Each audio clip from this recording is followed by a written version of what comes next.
جناب صدر، محترم اساتذہ کرام اور میرے عزیز ساتھیوں، السلام علیکم۔ آج مجھے جس موضوع پر لب کشائی کا موقع ملا ہے وہ ہے ماں۔ ماں کی عظمت کو سلام۔ جب ماں کو خدا نے بنایا تو فرشتوں نے پوچھا، اے اللہ آپ نے کیا بنایا؟ اللہ نے فرمایا، محبت چاند کی ٹھنڈک، رات کی رانی، کوئل کی کوکو، زمین کی چمک، شبنم کے آنسو۔ ماں، پیاری ماں، وہ ہستی ہے جو مجھے اس دنیا میں لائی تھی۔ میں وہ تھا جس کو کوئی نام نہ تھا، میری ماں نے مجھے نام دیا۔ اگر میں اس دنیا میں ہوں تو صرف اپنی ماں کی دولت سے ہوں۔ ماں راتوں کا سکون، آرام اور نیند بھلا کر اپنی اولاد کی پرورش کرتی ہے۔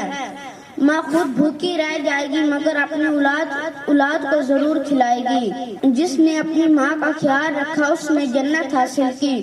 ایک مدت سے میری ماں سوئی نہیں تابش، میں ایک روز کہا کہ مجھے ڈر لگتا ہے۔